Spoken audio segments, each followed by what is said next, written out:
IPhone 17 pro మ్యాక్స్లో orange colour highlight కదా. ఇప్పుడు న్యూ కలర్ అయితే తీసుకొస్తారు 18 ప్రో మ్యాక్స్లో అయితే. న్యూ కలర్ అయితే ఇట్లా అయితే ఉంటుంది. ఒక 4 కలర్స్ అయితే తీసుకొస్తారు ఈసారి 18 ప్రో మ్యాక్స్లో. నన్ను అడిగితే బ్లూ కలర్ అయితే కొంచెం బెటర్ ఉన్నదని చెప్పుకోవచ్చు. ఇంకా న్యూ హార్డ్వేర్ ఫీచర్స్ గురించి మాట్లాడుకున్నట్టయితే ప్రొసెసర్ అయితే అప్గ్రేడ్ అయితే ఇస్తారు.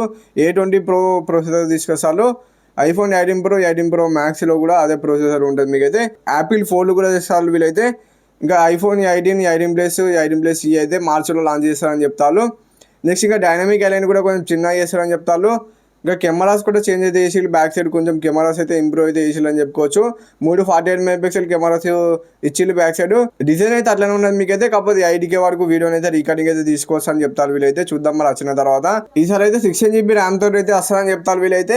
స్టోరేజ్ అయితే 256GB ఇచ్చిల్లు బేస్ అయితే. కాకపోతే LPD 6 RAM ఇచ్చిల్లు ఈసారి, అదొకటి ప్లస్ పాయింట్. బ్యాటరీ అయితే 5100 mAh అని ఉండొచ్చు, 5200 mAh అని ఉండొచ్చు మీకైతే బ్యాటరీ. డిస్ప్లే అయితే ఏం తీసుకొస్తారో ఇంకా ఏం వీళ్ళైతే స్పెక్స్ అయితే బయటికి చెప్పలేదు. మంచి డిస్ప్లే యూజ్ చేస్తారు నాకు తెలిసినంత వరకు అయితే. ఇంకా యాపిల్ ఇంటెలిజెన్స్ కూడా కొంచెం ఇంప్రూవ్ అయితే చేస్తారని చెప్తారు వీళ్ళైతే ఈసారి 18 ప్రో మ్యాక్స్లో. ఇదైతే మీకైతే కొంచెం ప్రైస్ అయితే $100 అయితే పెంచుతారు ఈసారి అయితే. పోయినసారి కంటే ఈసారి $100 ఎక్కువ ప్రైస్లో అయితే తీసుకొస్తారు. ఫోన్ ప్రైజెస్ అయితే ఎక్కువ అవుతాయి కాబట్టి. 17 ప్రో మ్యాక్స్ అయితే మీకు కొంచెం తక్కువ రేట్కి అయితే వచ్చింది $100 అయితే. ఇప్పుడు 18 ప్రో మ్యాక్స్ అట్లా అయితే రాదు మీకైతే. కాకపోతే డిజైన్ కొంచెం చేంజ్ చేస్తే మంచిగా ఉండు. ఈ కలర్ కూడా తీసుకొచ్చే కలర్ అయితే అంత మంచిగా అనిపించలేదు నాకైతే. మెయిన్ హైలైట్ వచ్చేసరికి ఈసారి అయితే యాపిల్ ఫోల్డబుల్ ఫోన్ అయితే తీసుకొస్తాను. తీసుకొచ్చిన తర్వాత చూద్దాం. అందరూ అయితే దానికోసం వెయిట్ అయితే ఇస్తారు ఈసారి.